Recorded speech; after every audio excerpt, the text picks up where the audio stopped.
Despite the release of Labour Party's manifesto in line with putting an end to the belief that a written manifesto does not exist within the party considered by Nigerians as the third force, the leadership crisis rocking the party is yet to abate amid growing number of supporters across the country. Yesterday, the Southeast Caucus of the Labour Party passed a vote of confidence on the national chairman of the party, Comrade Julius Obore, and members of the National Working Committee. The vote of confidence took place in Ogun, led by Southeast National Vice Chairman of the Labour Party, Comrade Innocent Okeke, alongside Southeast Chairman of the party. They also dissociated themselves from the Ogun State chapter of the Labour Party purported suspension of the Director General of Peter Obi Presidential Campaign, PCC, that's Doyin Okupe. So joining us now, Omar Farouk, joining you now is Omar Farouk. My pleasure having you here. Let's talk about the internal wrangling, of your party. There's an Ogun State chapter on ground, and it's saying that Doyin Okupe had not paid his dues. And the law says if you don't pay your due for a certain amount of time, like 6 months, then they can be expelled from the party. Also, there's been internal wrangling across the board in most states that there's a Labour Party. In fact, when the presidential candidate of the Labour Party first made the first declaration for the party, there was an internal wrangling as regards the chairmanship of the party. Why all of this crisis? And can you set us straight on what is happening on this litany of events that some people say are really attacking the core and might take out the Labour Party or destroy the Labour Party, as it were?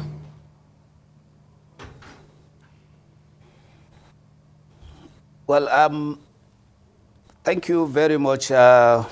Rupai.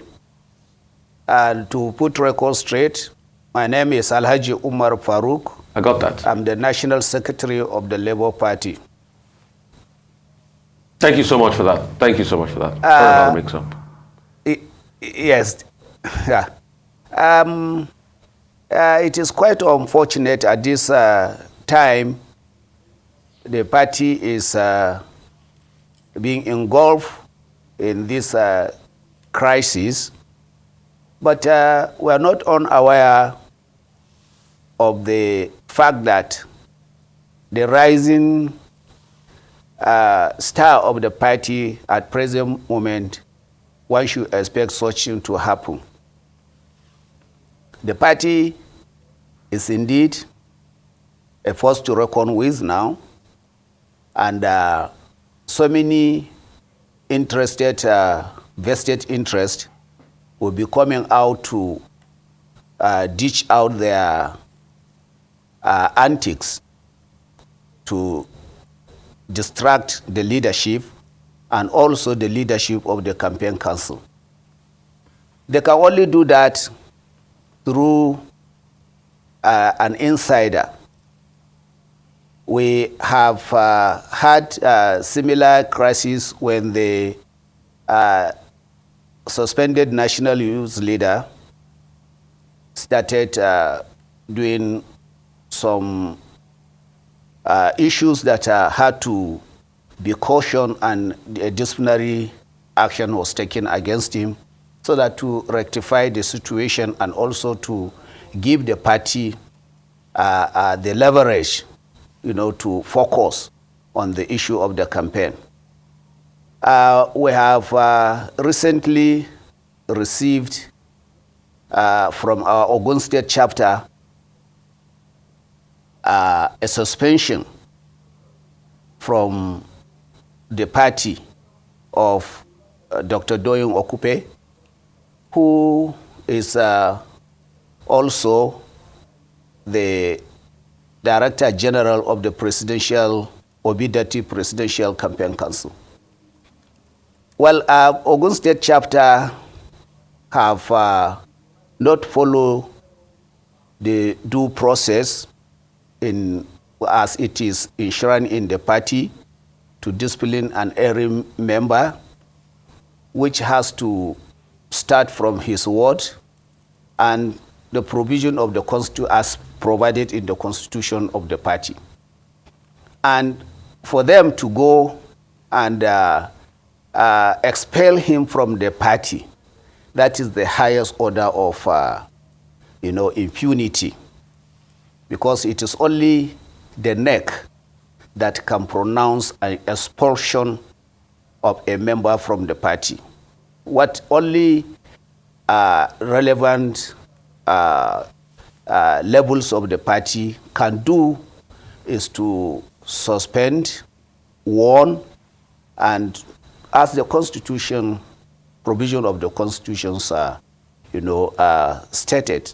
But the Ogun State chapter of the party didn't do that. And they have not communicated to the national about the infringements or otherwise of the member that they have indicted. They did not give us the copy of the committee that they have set off, because at all level, from the state chapter, the ward chapter, the local government, state, and the national chapter of the party, they have a disciplinary committee.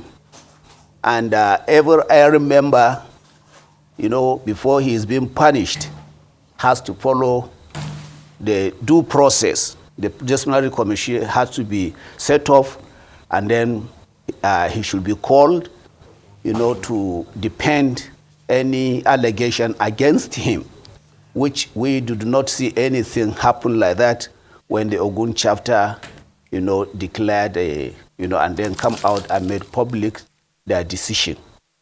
So we have seen a desperation from them, and the party has acted swiftly, in which I had to come out and give a press, press release to make null and void their action and put things in the proper perspective. And we have also come across one of our, a respected colleague, a comrade, who came out to, make a ridicule of his position, and also make a ridicule of the party and its leadership in a public square. That also is being viewed with the appropriate constitutional provision to take care of it. Like I said, Labour Party now is the force to reckon with, and so many invested interests are coming into the party with different agenda, either to disrupt the emerging wing of change that his Labour Party is providing, and also the popularity of our presidential candidate, Mr. Peter Obi, whom so many people, have not thought that such thing, could happen. But in a political dispensation in this country, it is now obvious that not only PDP or APC can provide, capable, quality, and respectable, individuals that can view and vie for the position of the #1 seat. There are so many respected individuals, intelligent, capable, that can come out.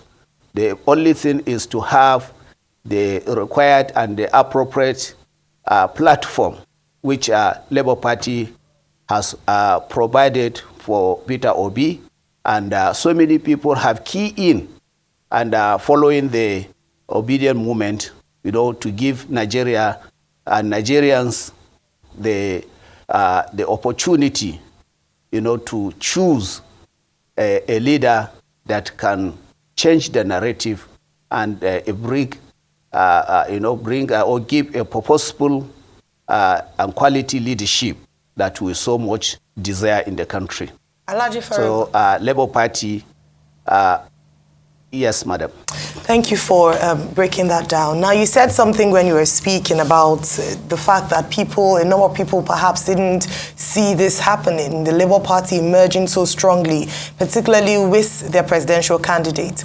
And some people have opined that perhaps that's the same case for the Labour Party itself, hence why the structure on ground isn't solid enough to operate at this level. Excuse me.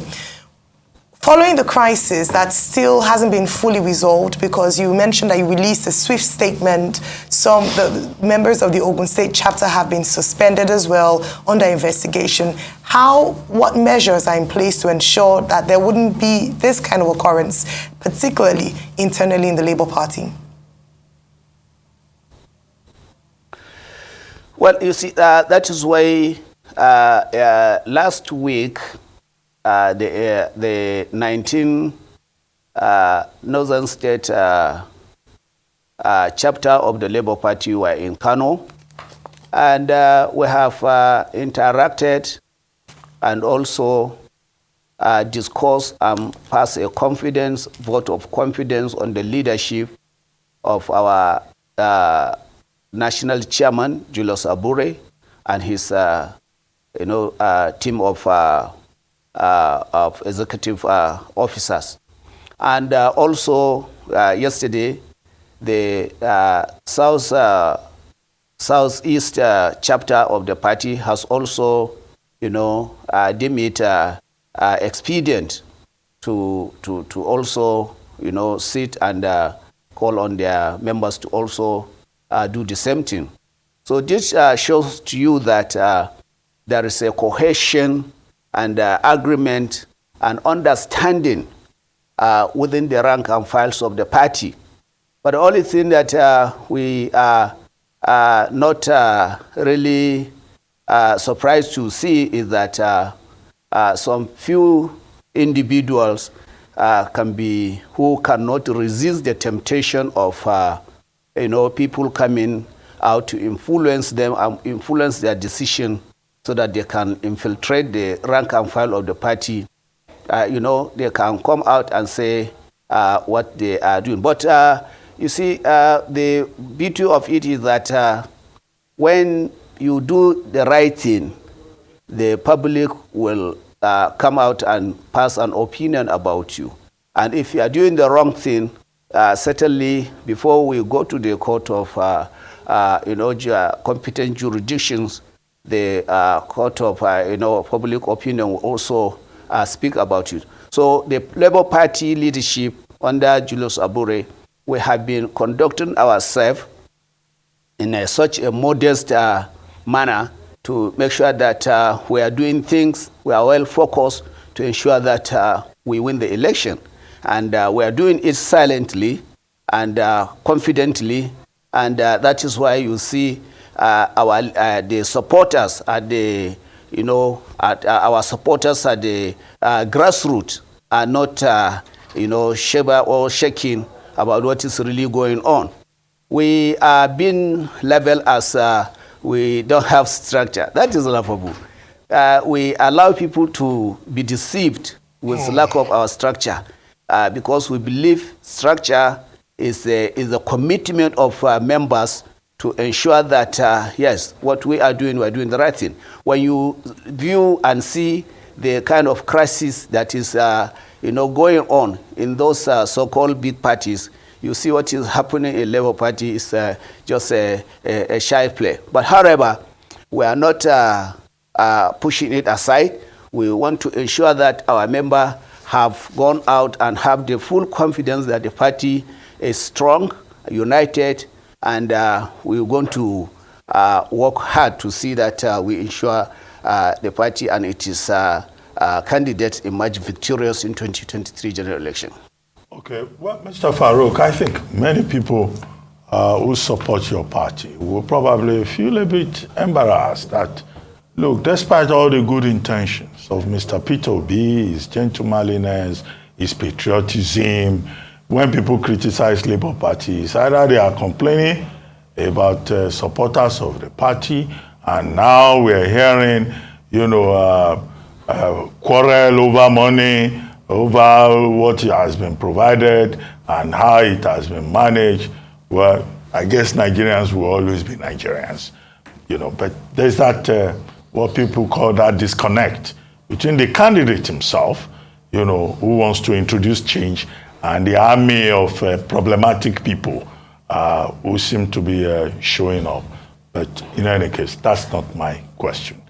The big thing with the Labour Party this week has been that the candidate has now finally announced his manifesto, his 7-point agenda manifesto, what he calls our pact with Nigerians. And I think that as we begin to wrap up this conversation, maybe you take us through some of those issues in that 7-point agenda, because I think that's what is more important to the candidate. Yes, Dr. Ruben, you see, the public and Nigerians have absolute trust on you, the media. You publicize and also, criticize and applaud what is good and what is bad. That should be given to the media. You are the one that enlighten people.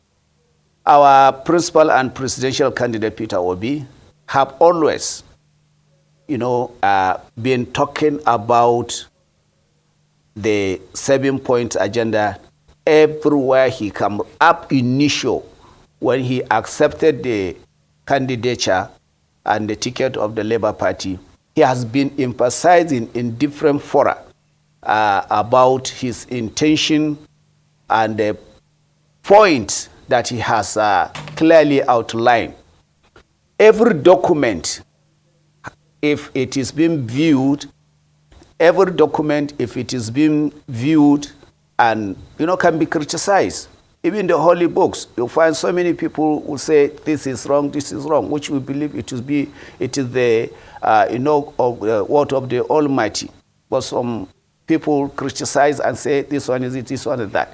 However, we are very confident that the document released by the Peter Obi campaign organization is a document that has been well thought, well scrutinized, and has, the belief and conviction of our presidential candidate that at any point in time, if he is asked or questioned about what are his intention and what are his manifesto for development of the country, he will tell you. And we in Labour Party, and also member of the Presidential Campaign Council, and then going down to the member of the OB support groups, various support groups, you find out that manifesto has become like a national anthem to us. So we know and we understand, because he has been saying it, he has been advocating for it, and these are the things that all Nigerians are very angry and very willing and thirsty to see that it is happening. There is the disconnect between what other presidential candidates are saying they will do and what actually is doable and what is actually is happening. The two presidential candidates, the APC and the PDP presidential candidate, they have come out with a large, document, which of course any scholar can sit down and write it, and when they are asked, they cannot really comprehend what, and then depend, because there is not that sincerity of purpose from what they say they will do and what actually is, doable. But our own presidential candidate, whatever he say he will do, he has outlined it, and he can convince you, and he can convince any doubting Thomas that yes, what I say I can do in this regard, either in education, healthcare, human capital development, security. You see, it is something that is really doable, and it is what Nigerians who can see that, yes, we can key in and we can also participate and make sure it happens. You cannot just bring a theory and say, look, we can do this, we should do this, we'll do this to save Nigeria. No, come up with a policy that is really Nigerians, indigenous, that we can apply and see, our situation change for better. Okay, Mr. Farouk, real quickly, but what a lot of people are saying from reading that manifesto, and I've read through it too, is that it is low on how. There are a lot of lofty statements there, but how will he do it? As we wrap up, I hear we don't have time, maybe a minute or less. How will he do those things? Yes, Rupai, you see, like I said, scrutinizing documents, you see, I will say, I will do this, I will do this, I will do this. The most important thing is to, judge me of my own performance. What have I done before? So that how can be answered from what our principal has done before to achieve such kind of statement that he mentioned in his own in the manifesto he released.